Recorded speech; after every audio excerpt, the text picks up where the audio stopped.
Evening all, welcome to this week. A week that could now be Gordon Brown's last as Prime Minister. Seconds after the polls closed tonight, James Purnell announced his resignation from the Cabinet and called on the Prime Minister to quit. He's the third Cabinet Minister to go in as many days, and by saying openly that a Tory victory is more likely if Mr Brown stays, it's the most devastating departure to date.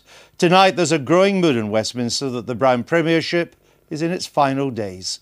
One thing's for sure, the Prime Minister's Cabinet reshuffle plans must now be in chaos. 3 ministers have preempted him by reshuffling themselves out, and as the bell tolls for Mr Brown, there's every chance that many others simply won't accept his offer of a job. When that happens to a Prime Minister, it's curtains. Until Mr Purnell's bombshell tonight, it was positively serene here in Westminster as voters went to the polls. In fact, the only political development of note was the Mayor of London falling into a river. But that's what we pay Boris to do, and he'll do anything for publicity. But tonight the air is thick once more with the pitter-patter sound of rats deserting the sinking ship. That there is Hazel going. Oh, there's James Purnell over there. Home Secretary's already been out the studio. And with the fate of the Prime Minister now hanging by a thread, it will now be determined by what's in thousands of sealed boxes up and down the country. I don't think the news is going to be great. Tonight we're joined by the Roland rats of late-night political discourse. Like Roland, they're so desperate to be on TV, they've actually joined a sinking ship. I speak, of course, of Diane Abbott and Michael Portillo. Diane, your immediate reaction to Mr Purnell's departure? This is a coup from the right. It's a coup from the Blair. It's a coup from the Blairite right. It's Tony Blair's last and final legacy to the party. Of course, Gordon Brown's future does hold in the balance. But, I mean, I know Purnell is much admired by Spectator and so on.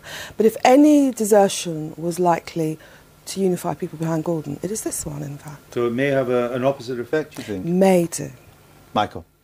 Well, my only disagreement with what you said in your introduction would be that maybe the fate doesn't hang on the polls. I think the fate really hangs on the Cabinet. The polls have been overtaken in a way. Polls have been overtaken by what's happening now. It depends on the Cabinet. And each resignation makes the next resignation easier. You required less courage to go now. And Purnell is the first to have said that the Prime Minister must go. So, crucially now, what is David Miliband going to say? What is Alistair Darling going to say? What's Ed Miliband going to say? Now, the Prime Minister, I think, must be trying to do his reshuffle right now, probably through the night. But unfortunately, these characters are scattered all over the country because they're in their constituencies. All they have to do is turn off their mobile phone. If he manages to get hold of them and he says, David, I've got good news for you, you continue to be Foreign Secretary, and he says, thank you, Prime Minister, I accept, then he's in the bag. So these guys have to avoid doing that overnight until they can read the runes in the morning. I think there's an epic struggle going on in the next 12 hours. So far, all the resignations are from one wing of the party. Yes. There will be people that will say, no, we're not going to have this sort of coup. OK, well, we're going to talk a little bit more about this.